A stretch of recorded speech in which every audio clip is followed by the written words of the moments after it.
Would you like to study for the OET but can't seem to find the time? Do you need an excellent OET provider who can flex with your needs? Then choose OET Flex.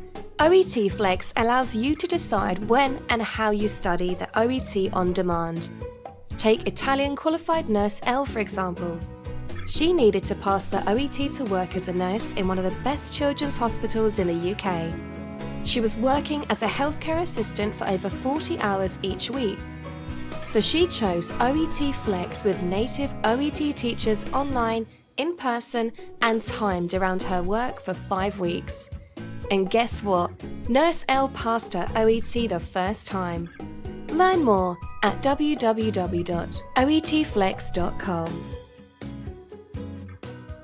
It's always a good idea to attach a cover letter to your CV or to your resume whenever you're applying for jobs, whether a nursing job or a care assistant job in the UK or anywhere else, okay? So a cover letter is just a document, usually just a page or 3/4 of a page.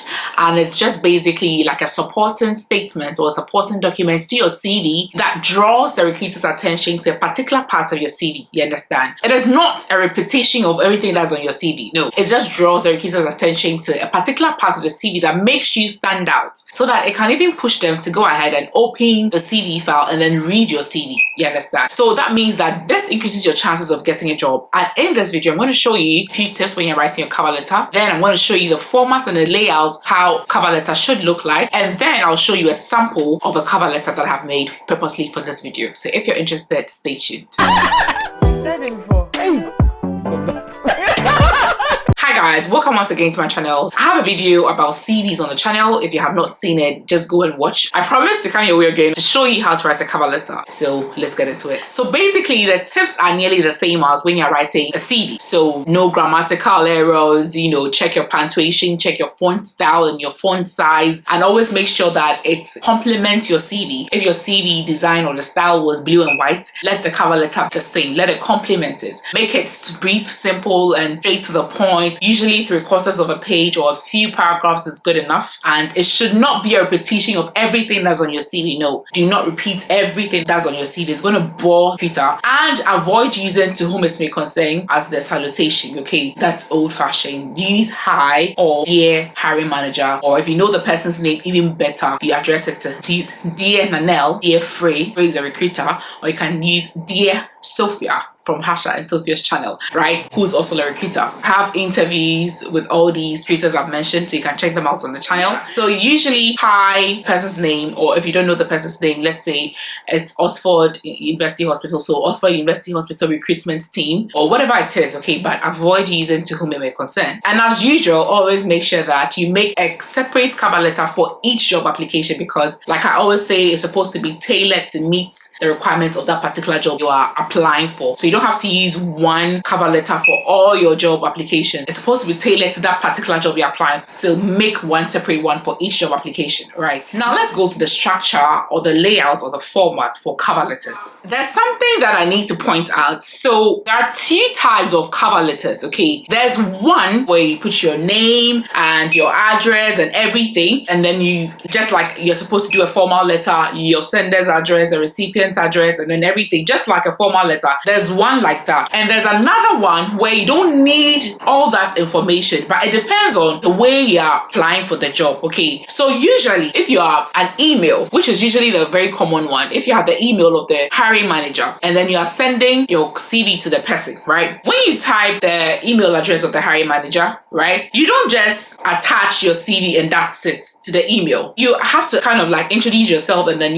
state a few things before you attach your CV or your resume. You don't just attach the CV or the resume to the email without saying anything in the email itself. You're supposed to at least say something, okay, before you send it off. So usually when you are sending your CV to the email of the hiring manager or the recruitment team, the text in the email itself should be a copy and paste of your cover letter. So in that sense, you will not need the sender's address and then the recipient's address. You just copy and paste the content of your cover letter into the email and attach your CV and send it. I hope you understand. And then with some job sites as well, what they do is that they tell you to upload your CV, and at the bottom there's a box that says type a message or anything there. So in that box, you can copy and paste the content of your cover letter in that box as well. So in that case too, you don't need the recipient's address and the sender's address, blah blah blah. You just start with dear sir or dear hiring manager, and then you continue with the rest. That is the cover letter, and then you submit. Okay. But if you are asked to just submit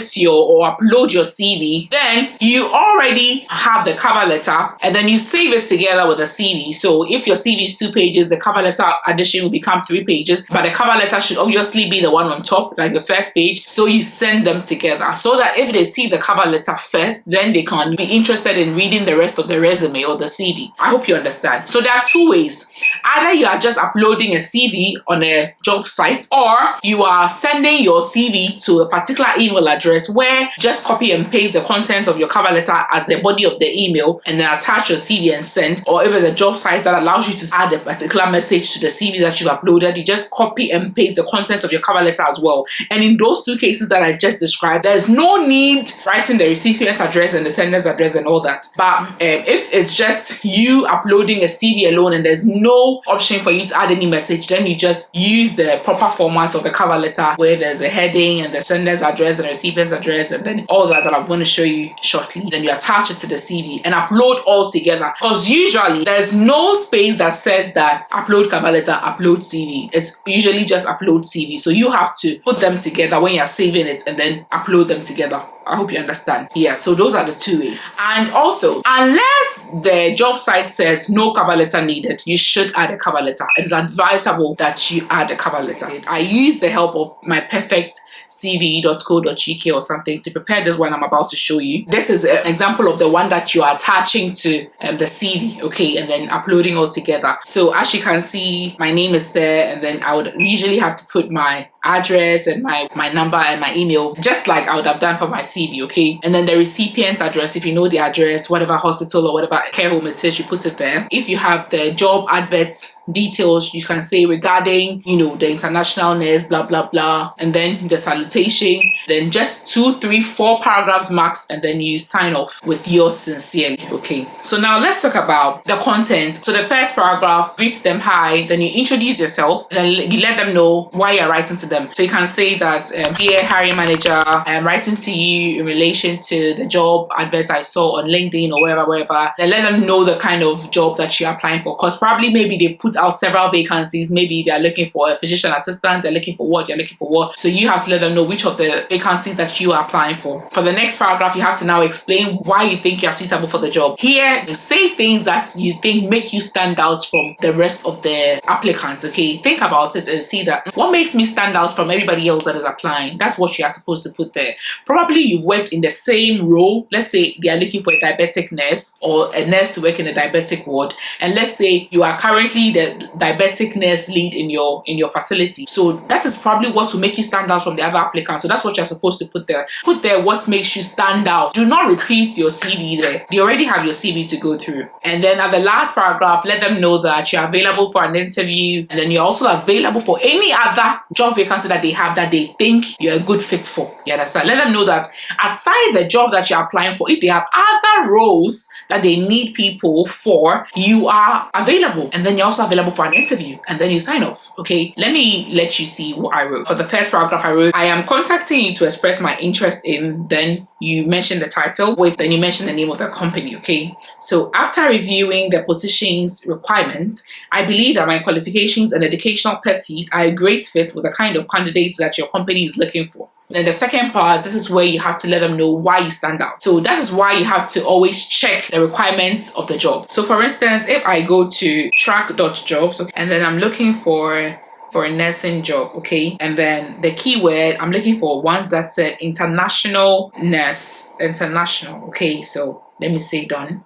So the first one is International Nurse, York and Scarborough Teaching Hospitals NHS Foundation Trust. They're looking for an international nurse, band 5, blah, blah, blah. So these are the things that they need. They should have been somebody that has passed IELTS or OET and then the CBT. And then you have the authorization to take the OSCE exam. So you can mention that as well, that you passed your CBT and you passed your IELTS with excellent score. You can mention that briefly as well, so that they know that you're not one of those nurses that have not even written IELTS and you're already looking for jobs. You see. So these are the main duties of the job. They need somebody maintain a high standard of patient-focused care in accordance with York and whatever, maintain a safe, cleaning working environment, undertake duties on different wards or departments as and when required by service demands, demonstrates personal responsibility for compliance with infection control policies and procedures. So you can make mention of some of these things that, oh, at the moment at your facility, you're even the infection control lead or something, like something that they have mentioned. Give them back what they said they want. You want somebody that can take duties on different wards or departments as and when required by service demand.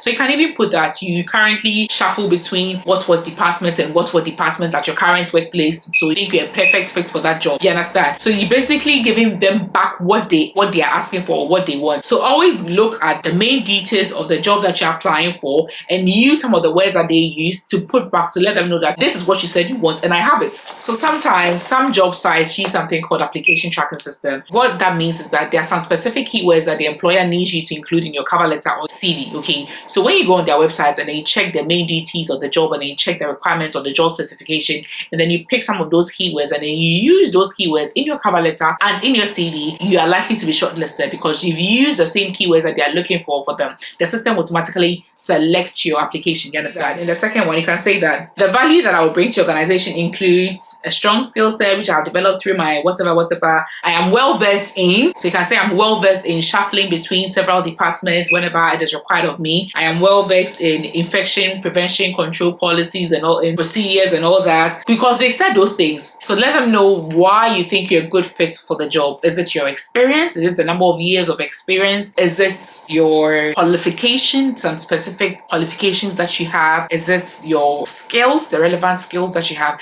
And make sure that all these things that you are mentioning, it's something that based on the job specification of that job you're applying for, is something that they need. And then the next paragraph, let them know that your CV has been enclosed or you have attached your CV to this cover letter. So you can add that I have enclosed my CV, and then you are excited to move ahead with an interview. Let them know you're ready for an interview to discuss the possibility of joining your team.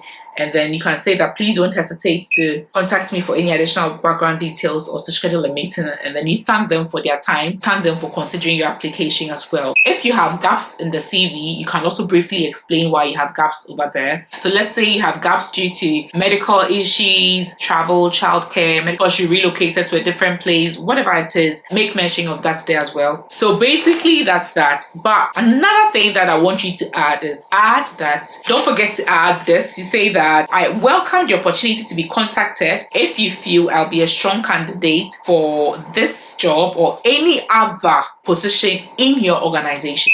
So let them know that you are available for this one, and if there's any other thing that they think you can do that one as well, any other role, you're available for that one as well. And then you always sign off very nicely in a very formal way, yours sincerely, and then you bring your name and then your details, your email address, and then your number. That is if you did not already put them there. Okay, so don't forget, if you are using it as an attachment, you need a header with your name, your date, and then your address and your email address and all that.